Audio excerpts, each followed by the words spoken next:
Hello guys, welcome back to the channel. I am Dr. Kaikasha Mumtaz and I've recently started working as junior specialist in the NHS. I also make videos on PLAB and USMLE. So let's get started with another video. In this video, we'll be talking about the most requested topic, which is planning for PLAB 2. We'll be covering everything, starting from the academies, whether any academy is required or not. If so, which academy? So without further ado, let's get started.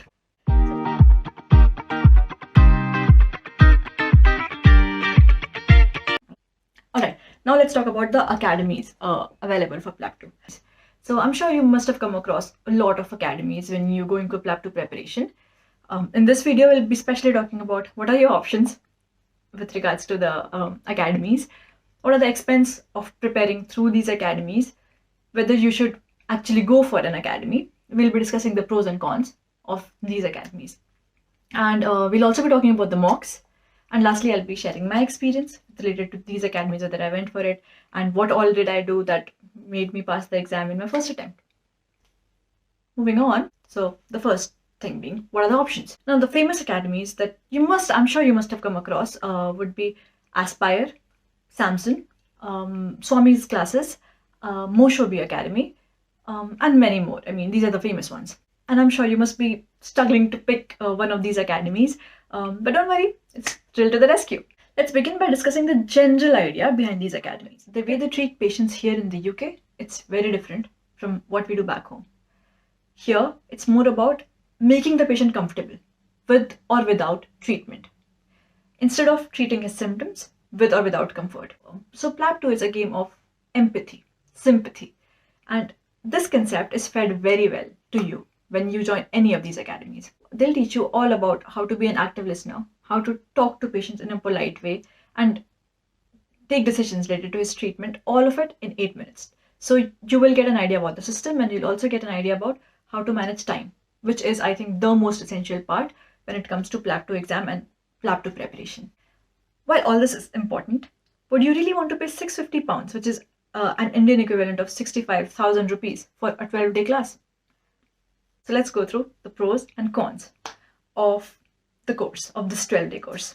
The pros are, apart from what I said, when you apply for this course, you not only get access to their 12-day lectures, you also get access to the simon, the mannequins. This is particularly something that you cannot practice back home because you need the mannequins, you need the simon for your emergency scenarios. The second pro is that when you're attending the lectures in these academies, you'll come across many students who are in the same boat as you. You'll meet people who are in their PLAB journey, in different phases of their PLAB journey. There will be people who will be preparing for PLAB 2 exam, like you guys. There will be people who would have passed their PLAB 2 exam and would be working on their CVs and preparing for their NHS interviews. If you are lucky enough, you can also come across people who could get job in NHS, and you can always interact with them to find out about what it is like working in the NHS hospitals, right? So you will actually get an idea about what you're working towards. Of course, you want to work in the NHS, but you will get an idea about how difficult it is going to be. Not just the PLAB 2 exam, but even the journey after that, right? You'll also come across people who would have failed their PLAB 2 exam in the first attempt. So you can also learn from them about the mistakes they might have done so that you don't do it in your exam. And the most important thing, and I cannot stress this enough, in a very different country, loneliness can be a big problem. The students that you'll meet here will become a part of your journey. They'll be your support. They'll be your strength at times when you just need somebody to talk to. You will make bonds that you will cherish for the rest of your life. That I'm sure of. I think that is a very important pro when it comes to these academies. They give that sense of collectiveness as a PLAB 2 student or as a PLAB 2 aspirant. Now let's discuss the cons. When you're studying in these academies, you become a student more than a doctor. Most of these academies have a list of cases that they need you to prepare from, and everything is in the form of scripts. So if you're not careful enough, after reading the whole book, you will find yourself repeating the same lines as your roommate while talking to a patient.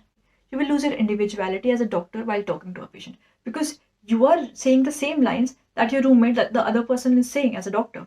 If this is what NHS needed, they could have hired robots for that. They need personal touch when talking to patients. That's why they're taking the exam. So be very careful of that. The second, as I've mentioned earlier, is the cost. And most of these academies cost around £650 for the 12-day lecture. If 5 people apply through, like at the same time, you can, I think, get it for 50,000, £500, which is an equivalent of 50,000 Indian national rupees and around 1 lakh Pakistani rupees. So it is a big amount, no doubt. But all this being said, if you do join an academy, please take full advantage of it. Don't just go for the online lectures. Please attend offline lectures. Go to UK well in advance.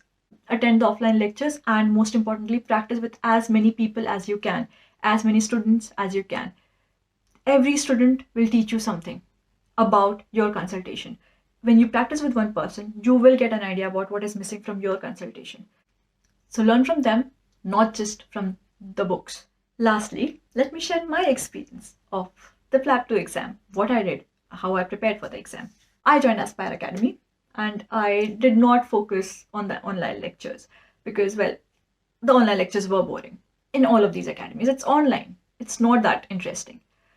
But I went to the UK well in advance. I went about 2.5 months before the exam, and so for me, taking the PLAB 2 exam was more like visiting the country, having fun, and at the same time preparing for the exam. I got serious during the last 1 month. But when you are not really focusing on the exam, it kind of takes the stress away. I think that worked for me. But I got to learn the most by practicing with the students there. That's how I learned to manage my time. And the review that those students gave was very important to me because they were doctors as well. So they knew what I was missing as a doctor. Do not limit yourself to one academy. I remember practicing with one of the librarians in the library which was close to my institute, and it was just like talking to a British patient. He was my first mock British patient, and when you interact with such people, you'll get to know a lot about your consultation, and you'll yourself notice few things here and there that you can change that can just add to the overall beauty of your consultation. Also, let's talk about mocks. I don't know if this is something that you have come across, but please, by all means, whether you join these academies or not, please attend mocks, because these PLAB 2 mocks cost around £50 to £70 per mock. I have attended multiple mocks. I gave online mocks, Moshobi mocks, which was offline. I have given Aspire mocks, and in each of these mocks, you will find that the patient population is a little different. There you'll be compared against the candidates who are not reading the same books that you are. So you will get an opportunity to retain back the individuality that you lost while preparing for these academies.